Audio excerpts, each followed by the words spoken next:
Hello, my name is Jack, and today I'm going to be talking about cars.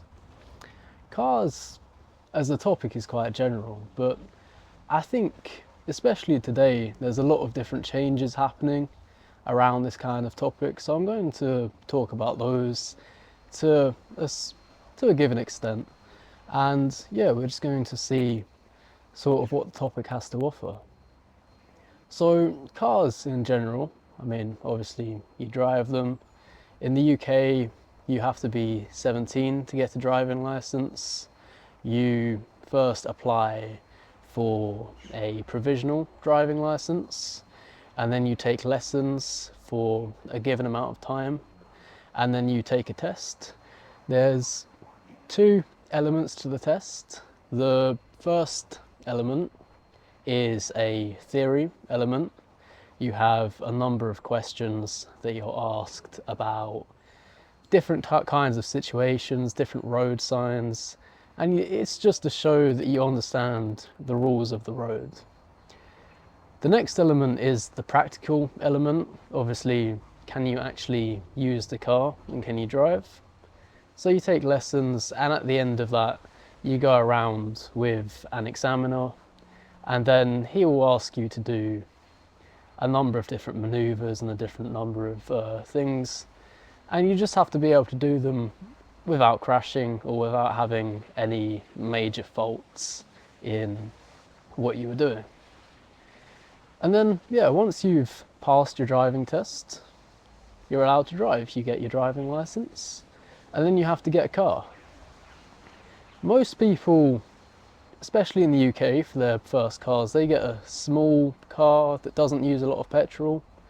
Normally something like, I don't know, a small Toyota, like a small hatchback or something like that, tends to be the standard that people get for their first car. And then you obviously have to register it for road tax, insurance, and things like that, which is normally quite expensive, especially if you get your driving license at 17 years old, and then you have to pay all of your tax and your insurance, those kinds of things. So that's normally one of the main expenses. But yeah, once you do that, you have a car, you can go around, you can drive. Yeah, and then I suppose nowadays electric cars are becoming more common, especially hybrid cars as well, use less petrol. And I think that's a really good thing, actually. I think the change is really positive, because if you look 10 years ago, electric cars almost didn't exist. You'd never see them on the street or anything like that. But nowadays, especially when I'm walking around, you see Teslas quite a lot. I mean, obviously not everybody has a Tesla, but you see them on the street nowadays. You didn't see them even 3 or 4 years ago. You didn't really see Teslas that much, which I think is a positive change. What else do I think? I think you also see a lot of hybrid cars are very useful. I see them, especially in cities, you see Uber drivers and people like that use hybrid cars to save on their petrol. And I like them. Mainly I like them because they're quiet. No longer do you have a lot of noise in built up areas, congested areas. So I think that's honestly my favourite part about electric cars. You just don't hear them, and you don't realise how loud cars actually are until you live next to a main road and at 3 in the morning are trying to sleep and you hear the cars all go past. So yeah, that's why I really like the transition to electric cars. But also there's alternatives to cars as transport. I mean, most countries, especially in Europe, have good public transport. I mean, I know a number of people, myself included, that don't need a car. Have got to, they've done perfectly fine without it. You know, alternative for the most part is either trains or buses. And so long as these are connected and well maintained, which they usually are, especially in bigger cities and things like that, it's normally much more cost efficient to use. I think this is a good thing as well, because obviously the impact of like the amount of carbon dioxide that's produced, I don't know, it's a positive change. And I think, yeah, I think the the transition away from cars and towards public transport to at least the vast majority of the population, I mean, in terms of commuters and people like that, I think it's also a very positive change.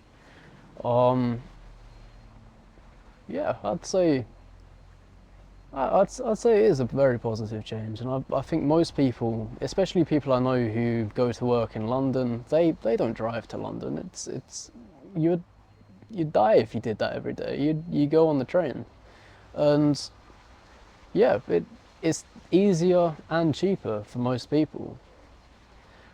What I don't like, however, is the incredibly high amount of tax that's put on cars, especially in London. You see nowadays they have ultra low emission zones and things like that, where if you have a car that produces a certain number of emissions, you have to pay an ungodly amount of money to drive that around London. Typically those cars are older cars, so you see the main, or the collective opinion on it really, is that it's taxing people that can't afford to buy a new fancy electric car. And then obviously because they're being taxed more, they can't afford a new car, so it becomes a bit more of a cycle. So that's the one thing I don't like. I understand the change is to encourage more people to use public transport and to move towards electric vehicles, things like that. But I don't know, I feel as though there's better ways to do it. I read recently actually that the cameras that they're using to enforce these laws, that sort of take a picture of your car and identify the kind of emissions that it uses, people are putting bat boxes on them, like houses for bats. And they're doing that because in the UK it's considered a habitat. You're not allowed to remove a bat box from when it's been placed. So people are putting the bat boxes on the cameras so that the government can't come back and take the bat box down and fix the camera, which I think is quite funny. It's a smart way of going about it, to be honest. So yeah, I think it's probably my favourite article I've seen this week, to be honest. But yeah, that's probably the main thing for electric cars. Yeah, cars in general is quite an interesting topic, to be fair. I know a lot of people who like cars more than I do. I'm not particularly like a car guy, as you say. Although some of my friends are really into cars. They know a lot more than me. I can't tell you anything about cars, to be honest, in terms of specifics or technical, anything like that. I mean, I like them. I like cool looking cars. I like fast cars, but I don't have a favourite car. And I also don't really care what car I drive. I think if I was to get any car, it'd be a Toyota Hilux, because you would never have to buy any other car again. It's an invincible car.